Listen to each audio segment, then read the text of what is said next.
Welcome to a movie review on the film Nosferatu. It's just come out in the UK and I watched it the other day. This is Robert Eggers' fourth feature film, the third I've watched. I've watched The Lighthouse, which I controversially did not like as much as everyone else. And I've watched The Northman, which came out 2 years ago. I enjoyed it, however I thought that it wouldn't age very well, which I feel like is the case because no one really talks about it anymore. But I do think Nosferatu really stands out in this catalogue. Before I watched this film, I watched the original 1922 adaptation by Murnau, which is a silent film, and it's a German retelling of the story Dracula. And I've also just recently watched Coppola's Bram Stoker's Dracula, which I didn't really enjoy, but maybe it's just a Nosferatu bias.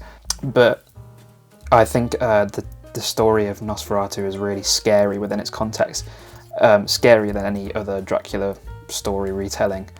With the new adaptation, I think it's so much better than the original, and it really captures the story. There are certain elements that I feel like the original doesn't capture, and I get that it's old and it was one of the first big movies to be made, but you know, there's so much more opportunity to cover a lot of things in terms of cinematography and just elements of the story, really. I went into this film with high expectations, and I feel like one of the things that helped that was the stacked cast. There were a lot of big names and a lot of people I was looking forward to seeing on the screen, one of them being Willem Dafoe, because he's like probably my favourite actor and I just love him, and he never really disappoints. One of the things I enjoyed was darkness, being constantly shown throughout the film. And like I said earlier, the classic Nosferatu didn't really have enough room to show that due to its limits, which is what I enjoy about this film more, and I'm always going to say that. No one's going to say that they enjoyed the first one better than this, and if you do, you're lying. The writing in this film is perfect, characters are fully developed, and it's really hard to not mention the cinematography. There are so many scenes and shots in this film, especially, I can't stop getting out of my head, the scene with Thomas Hutter, Nicholas Hoult, standing in the middle of that street with the light up behind him before the carriage comes up towards him. I can't stop thinking about that. It's such a beautiful shot, and also the constant callbacks to the original with the hand, the shadow of the hand, especially where Count Orlok's hand goes over the city and his shadow is like covering the city. I just love it so much. Lily Rose Depp, she really stands out in this film, and it's really hard to not mention her. I was really surprised on how well she played the character, and I also really liked how Robert Eggers focused on Ellen Hutter's character, which is much more looked into than the original, which kind of just focuses on Thomas Hutter and Count Orlok himself. Whereas Ellen Hutter's really explored in this film, and she just really helps with that. The scene where she's like shouting at Thomas before she starts to like get possessed and lose control, I really enjoyed that, and I was just like sat there still because I was just so amazed by her performance. And Nicholas Hoult in this film, he really just showed fear better than any adaptation that I've seen.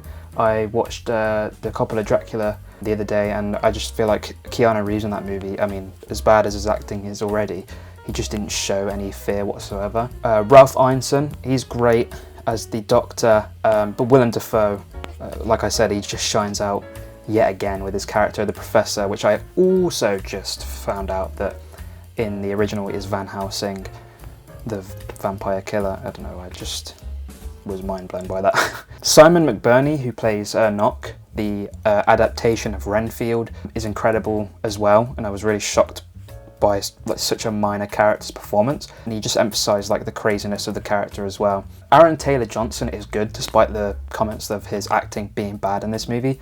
I thought that he did pretty well, especially when his wife died and he was kind of like showing that grief. I thought he did really well. I didn't really understand the hate and the criticism. And Emma Corrin, I mean, she's great as usual. She never really disappoints in anything she's in. Bill Skarsgård, he's just incredible in this movie. He's so unrecognisable, and I was just amazed and like truly scared about like how much you could not recognise that it was him behind that character. And he just continues to show his ability as an actor, especially in the horror genre. I really loved Eggers showing Orlok as like he is traditionally represented. It goes back to Vlad the Impaler, which is an important character in Romanian history, and kind of the inspiration behind Dracula, with his mustache, and also the vampire representation with his withering skin, the lack of sunlight, the rotting body, and his inability to breathe, which is so like prominent. I just love it. It's so important to the character of Count Orlok, and it's the best possible representation of him that I've seen and could possibly imagine. It also just makes him so much more scary, and I love that Robert Eggers hardly ever shows him on the screen so that the audience are truly scared by him, because I don't necessarily think that the costume and the makeup is that scary, but because we're not shown him a lot in the film, it makes it more scary when he actually is on the screen. The relationship between Count Orlok and Ellen Hutter is, like, I found really romantic in this story, which is really weird because you shouldn't find something like that romantic, but it just shows the relationship so much better than the original does, which I felt when I watched it, especially in that ending scene. Despite it being like a heroic saviour moment from Ellen, it just showed their relationship and how they kind of were meant to be, but that's the way I see it. I have little to no bad criticism on this movie. I kind of just wish it was longer, because the way that it was going, I feel like there could have been so much more, but I'm still so happy with the way it was. I'm gonna give this 5 stars. It's my favourite Eggers movie so far, just controversial, and I think it will age perfectly, especially amongst all the other adaptations. And I'm really looking forward to his future projects, especially with the rumoured medieval narrative that he's doing with his next film. And I'm really looking forward to seeing more projects with Lily Rose Depp, because she just shows great potential as a leading role in this film, and I think she was great. She's one of the highlights. So yeah, that's my opinions on the new Nosferatu movie, and I hope you guys go watch it if you haven't seen it already. Let me know what you think in the comments, and thanks for watching.